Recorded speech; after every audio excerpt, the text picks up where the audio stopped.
popular demand, it's Muppet Treasure Island. Why are all the popular demands this year films that didn't do financially well?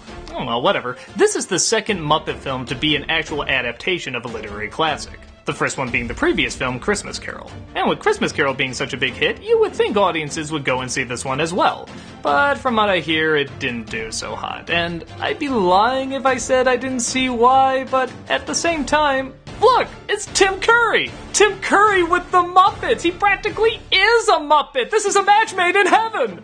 Okay, well, let's look at the story. As if you don't know, it's pretty much the story of Treasure Island. A young boy named Jim Hawkins comes across a treasure map.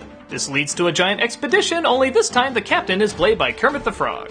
And the majority of the cast seem to be Muppets as well. That is, of course, for the cook. Long John Silver, played by Tim Curry. By God, is this a match made in heaven. And yes, it's just as entertaining as you think it would be.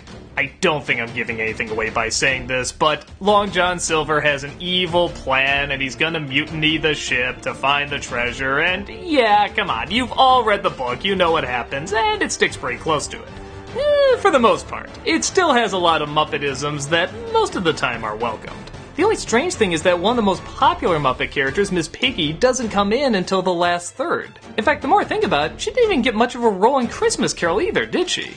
I guess neither of these stories had that big a focus on women, so you can kind of understand why, but come on, you're already taking so many liberties in other areas, why couldn't you get Miss Piggy in there? At least a lot earlier. But much like Christmas Carol, it does try to really stick to the source material and kind of the feel, just like I said, this time with Muppets in the part. They'll have little fourth wall jokes, they'll have songs that suddenly come out of nowhere, and kind of like Muppet Christmas Carol, it's fine. I guess people had a little bit more of a connection with Christmas Carol because A, it's Christmas and it's already going to be a sentimental connection, and B, there did seem to be a little bit more heart to it, maybe just because of the story it is. With this one, it just kind of feels like a longer Muppet Show sketch.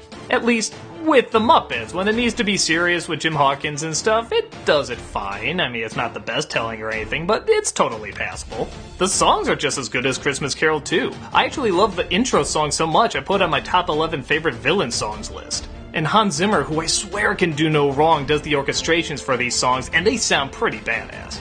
Except when they're not supposed to sound badass. I mean, you know how it works. And speaking of singing silliness, let's talk about Tim Curry.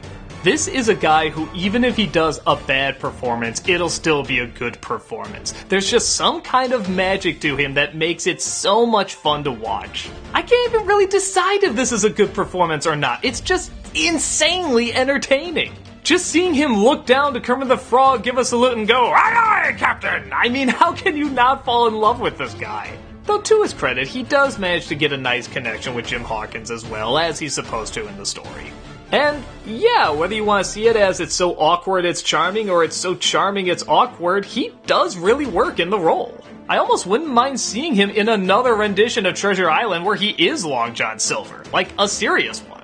But that's not what this is. This is a bunch of hand puppets trying to retell this story in a goofy way with some serious moments, and I think it just kind of depends on what mood you're in. There's nothing really spectacular about it. I mean, even Muppet Christmas had more of a visual sense than this one did. But if you say the title out loud, Muppet Treasure Island with Tim Curry, and you say to yourself, yeah, that might be a little fun, that's exactly what you'll get.